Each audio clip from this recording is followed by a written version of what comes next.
നിക്ക്. നിർത്തടാ. റോഡിലൂടെയാണാടാ സൈക്കിൾ ഓടിക്കുന്നേ. ഒരു കൊലക്കേസ് കഴിഞ്ഞ് ഇറങ്ങിയുള്ളൂ, വെറുതെ എന്നെ വീണ്ടും ജയിലിൽ കയറ്റിക്കരുത്.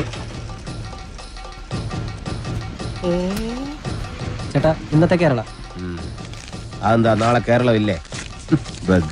ശിക്ഷയുടെ കാലാവധി തീർന്നോ ദാമു? തീർന്നു. പക്ഷെ ഒരുത്തനെ തട്ടിയിട്ട് ഉടനെ തന്നെ തിരിച്ചു പോണം. 2 ഔൺസ് ദശമൂലം.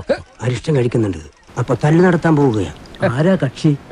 കൊലക്കേസിൽ എനിക്കെതിരെ സാക്ഷി പറഞ്ഞ സുരേഷ് ഇല്ലേ, അവനെ തന്നെ. കൊലക്കേസോ? വാ, വാഴത്തോട്ടത്തിൽ നിന്ന് കൊലവെട്ടിയ കേസില്ലേ, ആ നായിന്റെ മോനല്ലേ എനിക്കെതിരെ പോലീസിന് മൊഴി കൊടുത്തത്. അവന്റെ കണക്ക് തീർത്തിട്ട് എന്നെ ബാക്കി കാര്യം. അരിഷ്ടം കുടിച്ച വകയിൽ ഇവിടെ കുറച്ച് കണക്ക് ബാക്കി. എന്തോ എങ്ങനെ?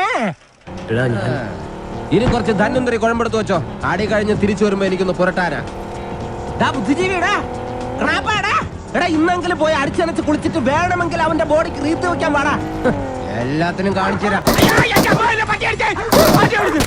ഇങ്ങനെ പേടിക്കല്ലടാ ആളുകളെ വില കളയാനായിട്ട്. എടാ തെണ്ടി സുരേഷ്, നീ എനിക്കെതിരെ സാക്ഷി പറയുമല്ലടാ. ധൈര്യം ഉണ്ടെങ്കിൽ ഇറങ്ങി വാടാ, ഇല്ലെങ്കിൽ ഞാൻ അങ്ങോട്ട് വരാടാ. ഇന്ന് നിന്റെ അവസാനമാടാ.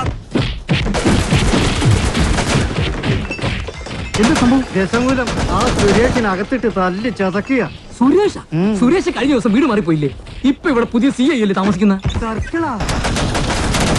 ഞങ്ങള് പഴയ ഫ്രണ്ട്സാ. ഉറക്കം വന്നോണ്ട് തോളിലിട്ടതാ. 2 ഓലക്കീറോ വെള്ള തുണിയോ എടുത്തോളൂ എന്നെ മൂടാൻ. തൂക്കിയെടുത്ത് വണ്ടിയിലോട്ട് ഇടോ. ഇനിയും തല്ലാൻ കൊണ്ടുപോകുന്നെങ്കിൽ ഒറ്റ അടിക്കാൻ തീർത്തേക്കണം, ഇല്ലെങ്കിൽ എല്ലാരും കൂടെ എടുത്തിട്ട് ഇടിച്ച്